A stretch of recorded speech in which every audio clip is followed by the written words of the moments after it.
Hello everyone. आज हम बात करते हैं magnetic field at the centre of circular coil carrying current. तो यहाँ पर एक सर्कुलर कोयल है। ये दिस इज द सर्कुलर कोयल।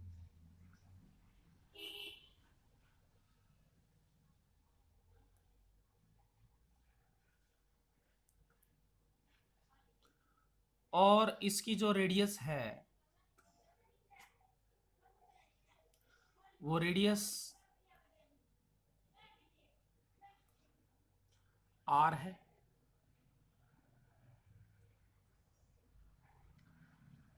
इसका हमने एक स्मॉल लेंथ एलिमेंट कंसीडर किया। मान लीजिए ये लेंथ एलिमेंट कंसीडर कर लिया डीएल, और इसके अंदर करंट आई फ्लो हो रहा है, तो करंट एलिमेंट आईडीएल हो गया। तो इस करंट एलिमेंट की वजह से जो मैग्नेटिक फील्ड आएगी ओ पॉइंट पर, वो हमने निकालनी है।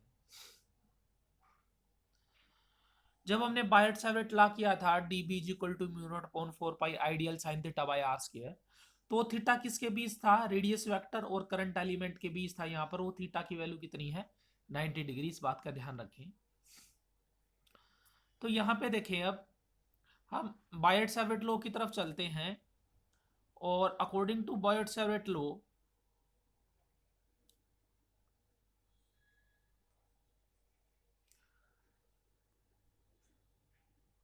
D B is equal to mu naught upon 4 pi I D L R by R cube. DL cross R को हम ओपन करते हैं तो D L R sine theta आता है, आर से आर कैंसिल हो जाएगा, और हमारे पास वैल्यू इसकी किसके इक्वल आ जाएगी? 4 theta is equal to 90 degree. हमारे पास वैल्यू आ जाएगी D B is equal to mu naught upon 4 pi I D L by R square. Next step में हमने total value of magnetic field निकालनी है, तो दोनों तरफ इंटीग्रेशन कर देंगे। तो जब दोनों तरफ इंटीग्रेशन करेंगे तो हमारे पास ये वैल्यू आ जाएगी। आपको पता है जो पूरी सर्कुम्फ्रेंस है, ये सर्कुलर लूप है। सर्कुलर जो लूप होती है हैविंग रेडियस आर, उसकी सर्कुम्फ्रेंस 2 पाई आर होती है। जो कैंसिल होता है कैंसिल कर दें, तो मैग्नेटिक फील्ड की वैल्यू हमारे पास mu naught I divide by 2 R के इक्वल आ जाएगी। फॉर एन टर्न के लिए, एन टर्न के लिए क्या कर देंगे? एन के साथ मल्टीप्लाई कर देंगे, तो mu naught N I divide by 2 R. Direction of B, the direction of magnetic field the centre of is given by right hand rule. यहाँ पर अगर हम डायरेक्शन दें इसकी, इस लूप की, तो यहाँ एक बार ध्यान से देखें। ये जो करंट है, करंट की डायरेक्शन कैसी है? करंट की डायरेक्शन एंटी क्लॉकवाइज डायरेक्शन है। आप अपने राइट हैंड का जो थंब है उसको ओ की तरफ करो, यानी इसके सेंटर की तरफ करो, और अपनी उंगलियों के कर्वेचर को घुमाओ। वो एंटी क्लॉकवाइज घूमेगा। तो इसका मतलब क्या है कि जो फिंगर है वो तो करंट को रिप्रेजेंट कर रही है, और थंब किसको रिप्रेजेंट कर रहा है? मैग्नेटिक फील्ड को। तो इसलिए मैग्नेटिक फील्ड कहां पर आ जाएगी? इनवर्ड आ जाएगी, inward of the circular loop. Right hand palm rule भी यही कहता है कि अगर thumb of right hand, finger और थंब को राइट हैंड म्यूचुअली परपेंडिकुलर कर लें, तब थंब क्या रिप्रेजेंट करता है? डायरेक्शन ऑफ मैग्नेटिक फील्ड, और कर्वेचर ऑफ फिंगर क्या रिप्रेजेंट करता है? करंट।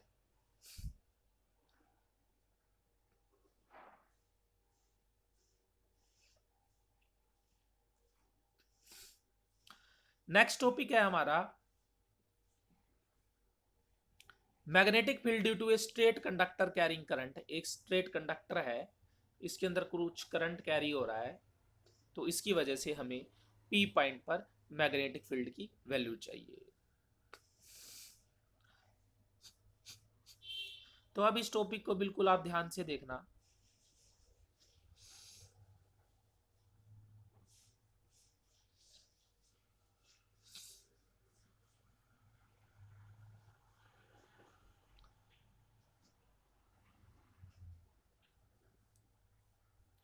मान लिया हमारे पास ये एक स्ट्रेट कंडक्टर है एक्स वाई। ये हमारे पास स्ट्रेट कंडक्टर है SY, और इसके सेंटर से P पॉइंट है जहां पर हमें नेट वैल्यू ऑफ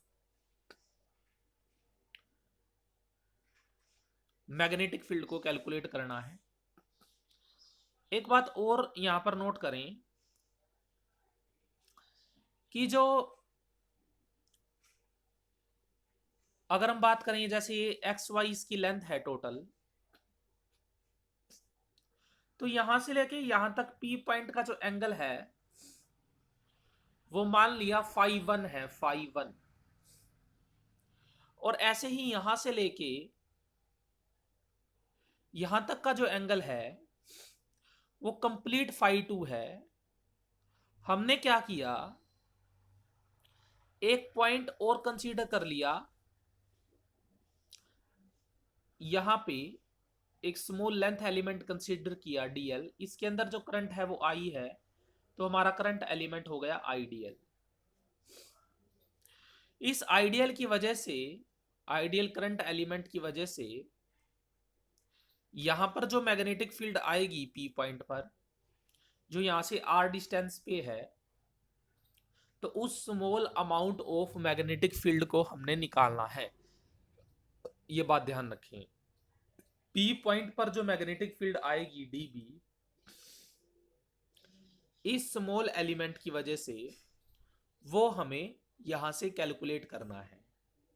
एक बात और देखें, ये एंगल, अब यहां पर जो एंगल बना हुआ है ये एंगल फाई है। ध्यान से देखें, इस ट्रायंगल में ये जो एंगल है ये वाला एंगल, ये एंगल है फाई, यहां पर लिखा हुआ है ये एंगल फाई है, और यहां से लेके यहां तक का एंगल φ1 है। ये बात आप ध्यान रखें।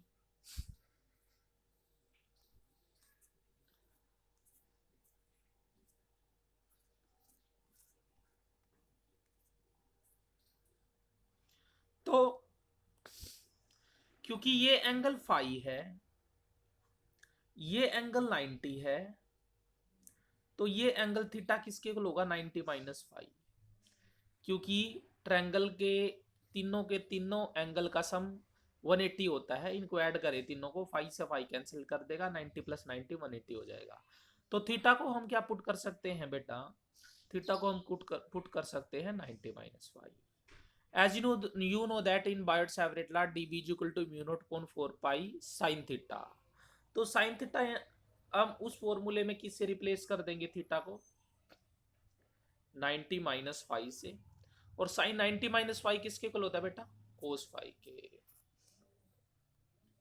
एक बात और देखिए इस डायग्राम से, अगर हम यहां से, ये फाइव है, टेन फाइव की वैल्यू कैलकुलेट करूं तो किसके इक्वल आएगी, टेन फाइव होता है परपेंडिकुलर,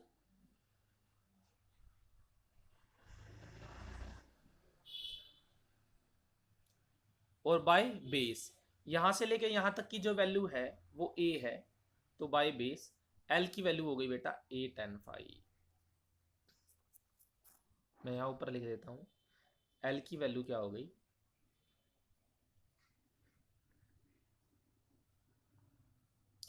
हमने dl इसका डिफरेंशिएशन करना है, तो ये हो जाएगा dl a, 10 का डिफरेंशिएशन क्या होता है, सेकंड स्क्वायर फाइव,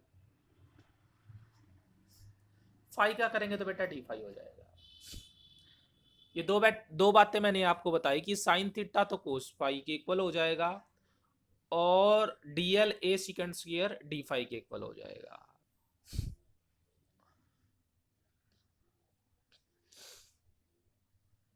ये दो बातें आप ध्यान रखें।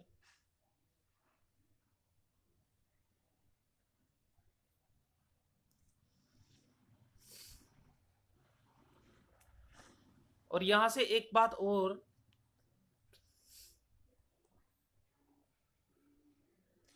कोस फाइव की वैल्यू अगर आप कैलकुलेट करें तो कोस फाइव किसके इक्वल होता है, बेस बाय हाइपोटेनियस, बेस ये है, हाइपोटेनियस r है, तो a बाय r, इतना भी आप ध्यान रखें। तो यहाँ देखिए बेटा, जो मैंने आपको बताया था थीटा 90-5 के इक्वल होगा, तो साइन थीटा कोस में कन्वर्ट हो जाएगा, cos phi A by R के इक्वल हो जाएगा, जो जैसा कि मैंने अभी आपको बताया, तो R A by cos phi के इक्वल हो जाएगा। टेन फाई मैंने आपको बताया एल बाई ए के इक्वल, तो L A tan phi differentiation करते D L A secant square D phi के इक्वल हो जाएगा। अभी मैं आपको सारा कुछ बता चुका हूँ। ये आपने जितनी भी वैल्यू निकाली है ना, एल की वैल्यू निकाल दी, आर की वैल्यू निकाल दी, थीटा की वैल्यू निकाल दी, डी एल की वैल्यू निकाल दी, ये सारी की सारी वैल्यू हमने किसके अंदर पुट करनी है, इस इक्वेशन के अंदर बेटा। D B is equal to mu naught upon 4 pi I D L sine theta by R square. तो अब देखें, थीटा तो क्या था 90-पाई, तो ये तो कोस पाई में बदल गया। डीएल की वैल्यू हमने क्या कैलकुलेट करी थी, ये लिख रखी है नीचे, A secant square phi D phi, ये भी लिख लिया। आई एज इट लिख लिया, mu naught upon 4 pi as it है। बाकी नीचे रहा आर, ये आर किसके इक्वल था, देखो ये लिखा हुआ है यार, ये लिखा हुआ है यार, ए बाई कोस फाई, तो ए बाई कोस फाई रखा, उसका स्क्वायर कर दिया, तो A square cos square phi, जो कैंसिल होता है उसको कैंसिल कर दिया, नेट रिजल्ट हमारे पास mu naught upon 4 pi I by A cos phi D phi आ जाएगा। साथ के साथ इसके नोट्स बनाते रहना। तो नेट वैल्यू निकालने के लिए दोनों तरफ इंटीग्रेशन कर दिया, कोस का इंटीग्रेशन प्लस साइन होता है, लोअर लिमिट। एक बात और ध्यान रखें कि ये जो पॉइंट है P, ये जो फाई 1 है टोटल, ये नीचे वाला, ये एक्स एक्सिस के डाउन में है और फाई 2 ऊपर है, तो लिमिट -φ1 से फाई 2, -φ1 से फाई 2 जाएगी, इस बात का ध्यान रखें। तो यहाँ पर -φ1 से phi 2, upper limit lower limit put करी, हमारे पास रिजल्ट ये आ गया, mu naught I upon 4 pi sine phi 2 plus sine phi 1। Special case में अगर थीटा फाई 1 फाई 2 90 डिग्री के इक्वल हो, तो बेटा साइन 90 प्लस साइन 92 के इक्वल होता है, हमारे पास ये रिजल्ट हो जाएगा। When the conductor xy is infinite length but the point P lie near the conductor, तो फाई 1 90 के इक्वल हो जाएगा, फाई 2 0। देखो एक्चुअली में कहना क्या चाह रहा है इसमें, अभी आपको बता देता हूँ सेकंड पार्ट में। ये आपका ये कंडक्टर है, ये कह रहा है कि एक एंड तो बिल्कुल इसके पास हो P पॉइंट, तो ये तो एंगल हो जाएगा आपका 90 डिग्री।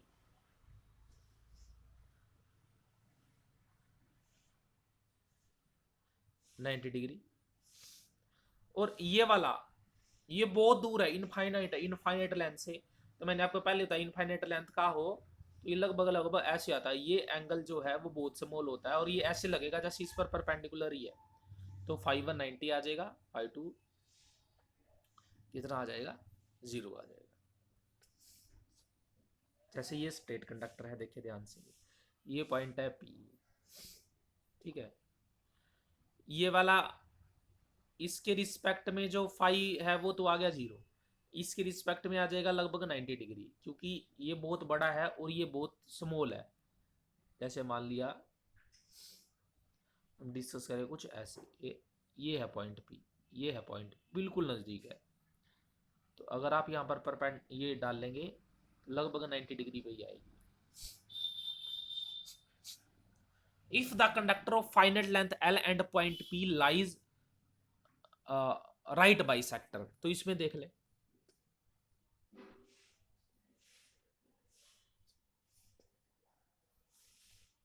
ये कहता है पॉइंट P राइट बाइसेक्टर पे हो, L/2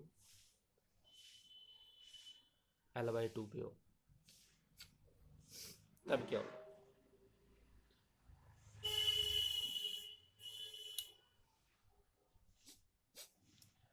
ये R है तो हाइपोटेनियस किसके इक्वल हो जाएगा बेटा, परपेंडिकुलर का स्क्वायर करेंगे प्लस में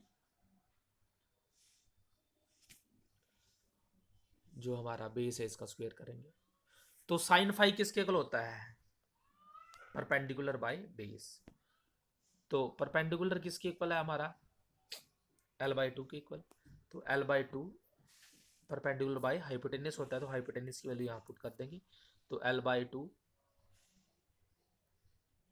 ये आ जाएगा हमारा, सोल्व करके इसके इक्वल आ जाएगा, और यहाँ पर वैल्यू पुट करेंगे तो हमारी इसके इक्वल आ जाएगी। राइट हैंड रूल से इसकी डायरेक्शन देते हैं।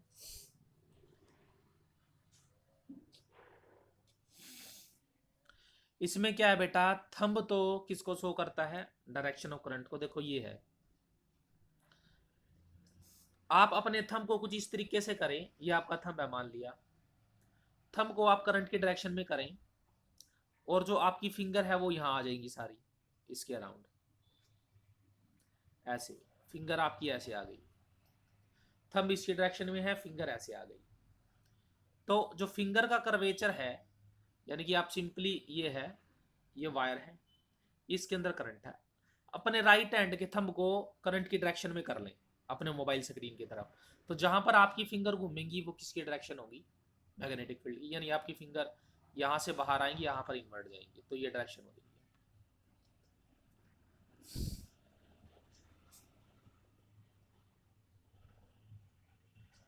स्क्रू रूल से भी देते हैं जैसे मैंने आपको बताया था।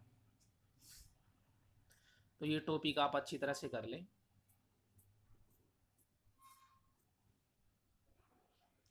ओके, थैंक यू बेटा।